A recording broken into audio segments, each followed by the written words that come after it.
हाँ, एक्सरसाइज 11.2 कौन सा एक्सरसाइज चल रहा है? हाँ, एक्सरसाइज 11.2 चल रहा है, स्पेयर एक्सरसाइज 11.2। अब हम क्वेश्चन नंबर 6 पे चलते हैं। क्वेश्चन नंबर 6 पे उस गोले की त्रिज्या बताइए जिसका पृष्ठीय क्षेत्रफल 154 वर्ग सेंटीमीटर है। Question number 6। अब इसी का सवाल जो है थोड़ा अलग पूछ लिया। अब आपको क्षेत्रफल दिया है, अब रेडियस फाइंड करना है, तो जो दिया है वही फार्मूला लगाइए। क्वेश्चन नंबर 6 में कह रहा है गोले का पृष्ठीय क्षेत्रफल, गोले का पृष्ठीय क्षेत्रफल, ठीक, एरिया ऑफ स्फीयर, ठीक। ये दे दिया है आपका, कितना दिया है? Question number 154 centimetre square, 154 centimetre square. वैसे फार्मूला क्या होता है? 4 पाई आर स्क्वायर होता है। तो 4 पाई आर स्क्वायर की वैल्यू कितना दे दिया? 154 सेंटीमीटर स्क्वायर हो गया। हम पहले यहां से आर का मान निकालेंगे, क्योंकि क्वेश्चन में रेडियस पूछा है, त्रिज्या पूछा है, तो हम इसमें से आर का मान ही निकालना है हमको। तो करना क्या है, केवल पाई को हटाना है आपको। पाई की जगह 22/7 हो जाएगा, आर स्क्वायर उसी तरह से 154 लिख देना है। उसके बाद आपको क्रॉस मल्टीपल करना है, 154 गुणे इस 7 का इधर गुणा हो जाएगा, 4 और 22 नीचे आ जाएगा। ऐसे 22 से 154 को काट दीजिए, 22 से 154 को काटेंगे 7 बार में कट जाएगा। 4 को आप 2 गुणे 2 लिख सकते हैं। इस स्क्वायर का मतलब क्या हुआ? इसका वर्गमूल निकालना है, स्क्वायर रूट 7/2 हो जाएगा। इसी को आप 3.5 सेंटीमीटर भी लिख सकते हैं। यही हमारा क्या होगा? रेडियस हो जाएगा। ठीक, क्या है ये? रेडियस है। ठीक, क्लियर हुआ? क्वेश्चन नंबर 6 हो गया। कहीं किसी को दिक्कत? कहीं किसी को दिक्कत? बस आपका कैलकुलेशन मस्त होना चाहिए। कैलकुलेशन मतलब गुणा भाग पहाड़ा तो बिल्कुल आना चाहिए। जैसे आपको पहाड़ा आता है तो थोड़ा क्या होता है, कैलकुलेशन आसान हो जाता है और चीजों को आप आसानी से सॉल्व कर सकते हैं। जितना स्पीड से आपको पहाड़ा याद रहेगा उतने स्पीड से आप काटना भी शुरू कर देंगे। ठीक, ज्यादातर बच्चों को काटने में ही दिक्कत होता है, कैसे काटे, कौन सा पहाड़ा यूज करें। बिल्कुल यही देखिए कि कौन सा दोनों पहाड़ा में आता है, यानी दोनों अंक जो है, संख्या जो है, किस पहाड़ा में किस टेबल में आता है, उसी से आपको काट देना। उससे भी आसान तरीका है कि आपको एचसीएफ आना चाहिए, मासा आना चाहिए। दोनों का मासा निकाल दो, जो आएगा उसी मासा से इसको काट दिया जाता है एचसीएफ से, तब भी कट जाता है। तो कैलकुलेशन जहां तक है कर देते हैं, बाकी आप कैलकुलेशन खुद करते रहेंगे। चलिए नेक्स्ट क्वेश्चन पे चलते हैं। Question number 7, question number 7, question number 7 में कह रहा है चंद्रमा का व्यास पृथ्वी के व्यास का, चंद्रमा का व्यास जो है पृथ्वी के व्यास का 1/4 है। पृथ्वी के व्यास का क्या है? 1/4 है। अब यहां पर हम क्या करते हैं, एक चंद्रमा ले लेते हैं। ऐसे एक चंद्रमा हो जा रहा है, एक आपका पृथ्वी हो जा रहा है, ऐसे मान ले रहे हैं। ठीक, इस तरह से मानकर चलते हैं। जैसा क्वेश्चन का है बस वैसे पहले कह रहा है कि चंद्रमा का व्यास पृथ्वी के व्यास का 1/4 है। वो जैसा कह रहा है हम वैसे लिख दे रहे हैं पहले। क्वेश्चन नंबर 7 है।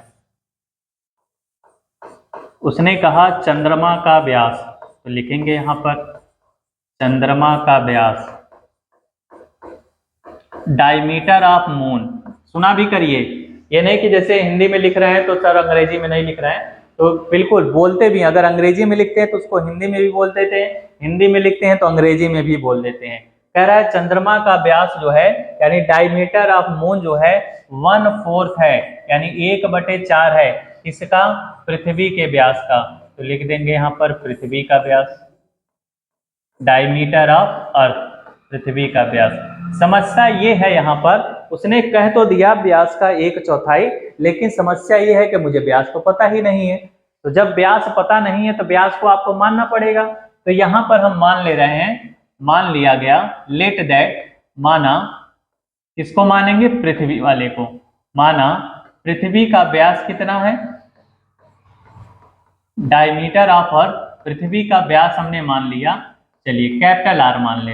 ऐसे पृथ्वी का व्यास जो है कैपिटल आर है, इसकी त्रिज्या कितनी हो जाएगी?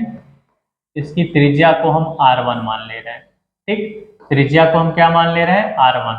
तो हमें पता है कि रेडियस जो होता है वो डायमीटर का हाफ होता है। रेडियस जो होता है वो डायमीटर का हाफ होता है, त्रिज्या व्यास की आधी होती है। तो कैपिटल R का आधा करेंगे तो कितना हो जाएगा, r/2 हो जाएगा। अब चंद्रमा का व्यास निकालना है, तो इसको भी मान लेंगे, लिखेंगे यहाँ पर चंद्रमा का व्यास, चंद्रमा का व्यास diameter of moon, diameter of moon. उसने कहा पृथ्वी वाले का 1/4 है, तो r वाले में 1/4 का मल्टीपल कर देंगे तो r/4 हो जाएगा।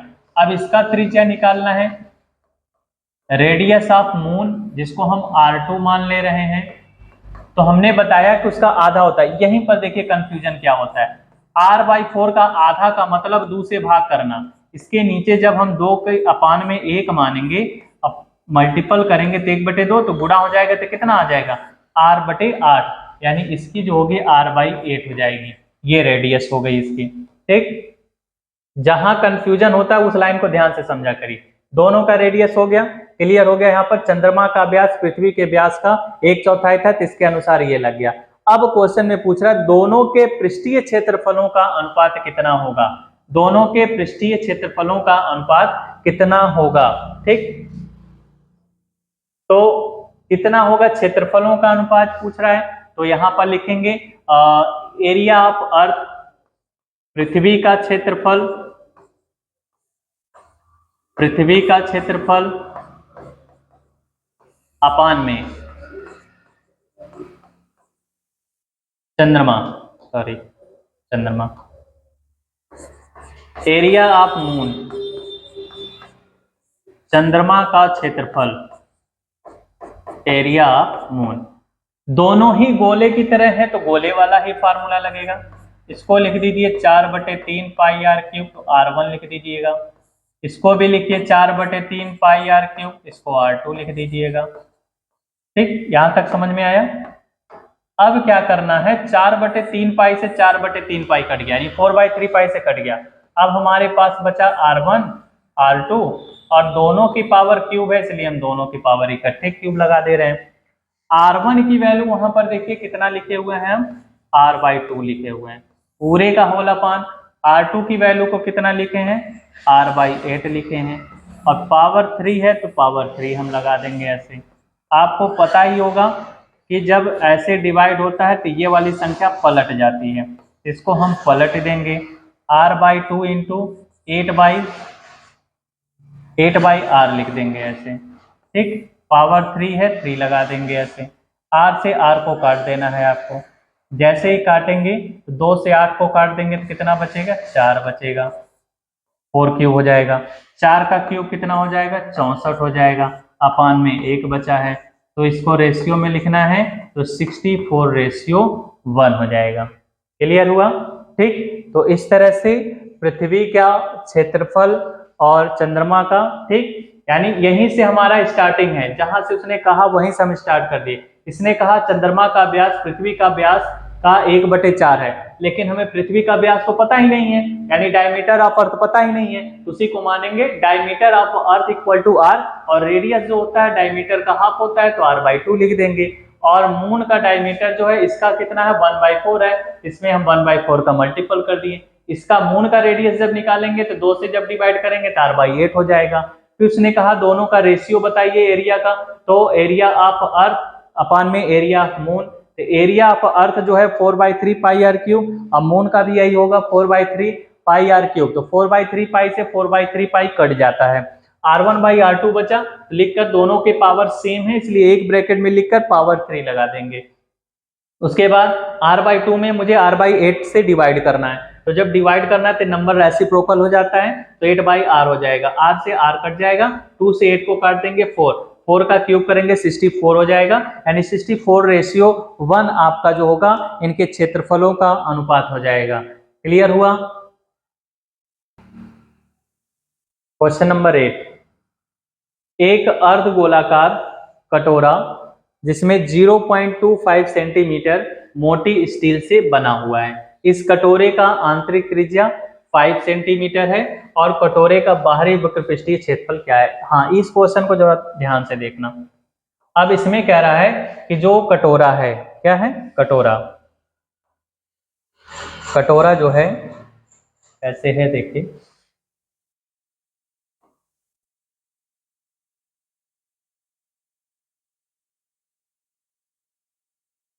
ठीक इस तरह से ये कटोरा बना हुआ है।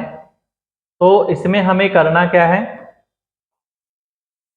सबसे पहले कह रहा है कि अर्धगोलाकार कटोरा है, हेमिस्फीयर का एक कोई कप है, 0.25 सेंटीमीटर मोटा है। 0.25 सेंटीमीटर मोटा होने का मतलब ये मोटाई, ये जो है ये 0.25 सेंटीमीटर दे दिया, मोटाई दिया है। ठीक, उसके बाद कह रहा है कि इस कटोरे की आंतरिक त्रिज्या 5 सेंटीमीटर है।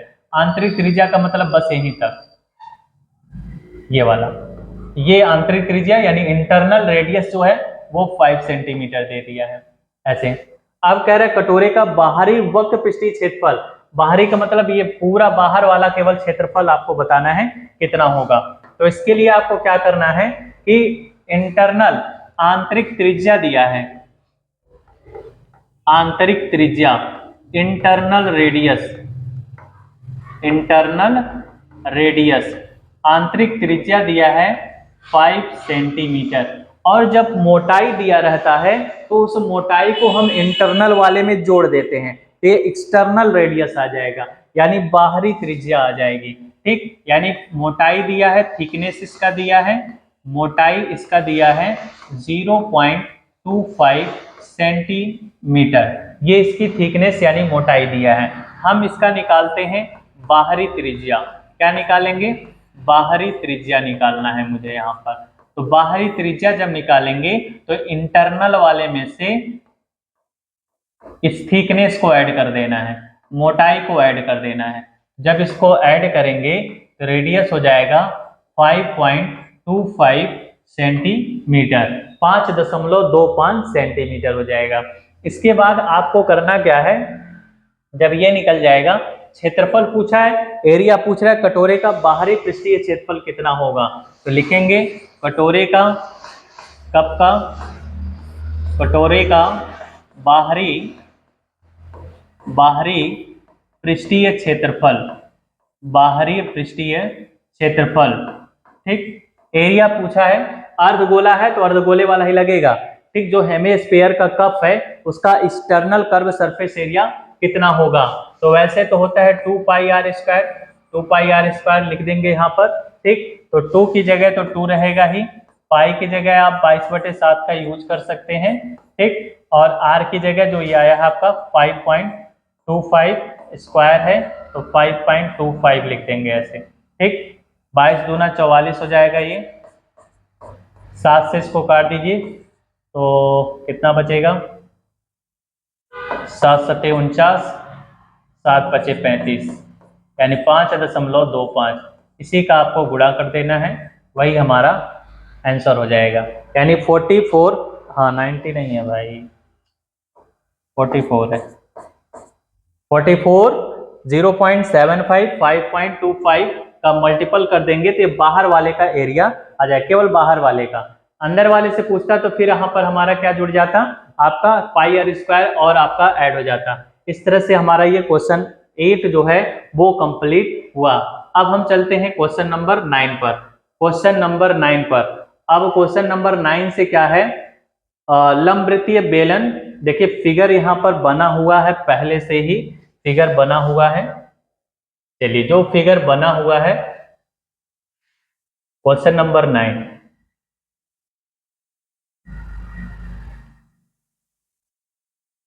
लाइक शेयर करते रहें, सब्सक्राइब जरूर करवाइए सबसे, और लाइक शेयर भी करते रहिए। ठीक, चलिए नेक्स्ट क्वेश्चन पे। अब कह रहा है एक लंबवृत्तीय बेलन त्रिज्या r वाले एक गोले को पूर्णतः घेरे हुए है।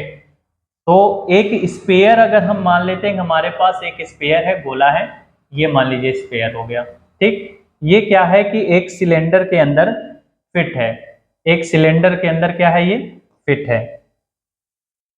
चलिए सिलेंडर के अंदर इसको फिट किया जा रहा है, ये सिलेंडर के अंदर इसको फिट कर दिया गया ऐसे, ठीक।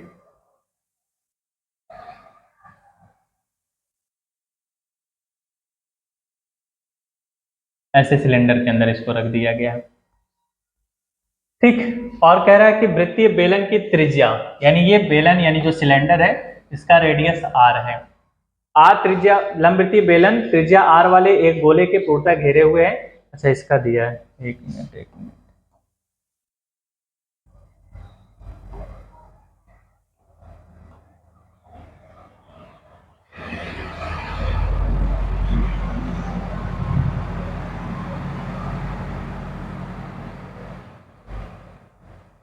इसको ऐसे घेरे हुए हैं, ऐसे इसको भी घेर दीजिए, ये हुआ। तो रेडियस किसका दिया है, तो रेडियस किसका दिया है, कह रहा है कि त्रिज्या आर वाले गोले को, यानी स्पेयर का जो है ये रेडियस दिया हुआ है। क्वेश्चन नंबर 9, हाँ क्वेश्चन नंबर 9, किसका रेडियस दिया है, गोले की, स्पेयर का रेडियस ऑफ स्पेयर, गोले की त्रिज्या, गोले की त्रिज्या, स्पेयर का रेडियस जो है वो कितना है, आर है। कह रहा है गोले का पृष्ठीय क्षेत्रफल कितना होगा, गोले का पृष्ठीय क्षेत्रफल बताना है। लिखेंगे यहां पर गोले का पृष्ठीय क्षेत्रफल, गोले का पृष्ठीय क्षेत्रफल, एरिया ऑफ स्फीयर क्या होता है, 4πr² होता है। ऐसे रहेगा, आर में दिया है तो आर में ही लिख देना। बेलन का पृष्ठीय क्षेत्रफल कितना होगा, अब देखिए क्या है कि ये रेडियस है यहां तक, अगर इसको हम यहां तक मिला देंगे तो ये डायमीटर कहलाएगा, और वही डायमीटर जो होगा इस सिलेंडर का क्या हो जाएगा, डायमीटर हो जाएगा। दोनों का रेडियस सेम हो जाएगा। लिख देंगे फिर यहाँ पर बेलन का पृष्ठीय क्षेत्रफल, बेलन का पृष्ठीय क्षेत्रफल, एरिया ऑफ सिलेंडर, इसका क्या होता है, 2πrh होता है, 2πrh हो गया। अब समस्या हाइट की है, किसका, हाइट का। जब ये पूरी तरह से इसको घेरा हुआ है तो ये भी डायमीटर कहलाएगा, यानी h जो होगा वो त्रिज्या का कितना होगा, 2r हो जाएगा। तो जहां पर हमारा 2πrh लिखा है उसकी जगह हम 2r लिख देंगे, गुणा करेंगे ये भी कितना हो जाएगा, 4πr², ये भी आ जा रहा है। अब कह रहा है कि फर्स्ट और सेकंड में प्राप्त क्षेत्रफलों का अनुपात बताइए। अब कह रहा है दोनों का अनुपात कितना होगा, दोनों के क्षेत्रफलों का अनुपात, रेशियो ऑफ एरिया। तो गोले वाले का भी आया है 4πr² और इसका भी आया है 4πr², तो दोनों कट जाएगा तो 1:1 आ जाएगा। कितना आ जाएगा, 1:1। क्यों, क्योंकि देखिए ये क्या है, ये डायमीटर पूरा, ये डायमीटर है, ऐसे भी नापेंगे तभी डायमीटर होगा। तो ये हाइट है ना, तो हाइट जो है रेडियस का ये क्या हो जाएगा, 2 टाइम्स हो जाएगा, यानी त्रिज्या का 2 गुना हो जाएगा। ये हमारा क्वेश्चन नंबर 9 था। क्या था ये, क्वेश्चन नंबर 9, क्वेश्चन नंबर 9, हाँ कंप्लीट हो गया। ठीक, तो उम्मीद है कि वीडियो आपको अच्छा लगा होगा। तो कोशिश ये करिए कि ज़्यादा से ज़्यादा लोगों को सब्सक्राइब कराइए, शेयर कराइए, कमेंट कराइए। अगला टॉपिक जो है आपका शंकु का आयतन लेकर चलेंगे, वॉल्यूम ऑफ कोन लेकर चलेंगे हम इसमें। वॉल्यूम ऑफ कोन में आपको जो है केवल वॉल्यूम के बारे में, फिर उसके बाद स्फीयर का वॉल्यूम चलेगा, उसके बाद आपका जो है सिलेंडर का वॉल्यूम चलेगा। तो अब यहाँ पर एरिया वाले क्वेश्चन आपके समाप्त हो चुके हैं। अब हम यहाँ से जो है वॉल्यूम का एरिया लेकर चलेंगे। ठीक है, धन्यवाद।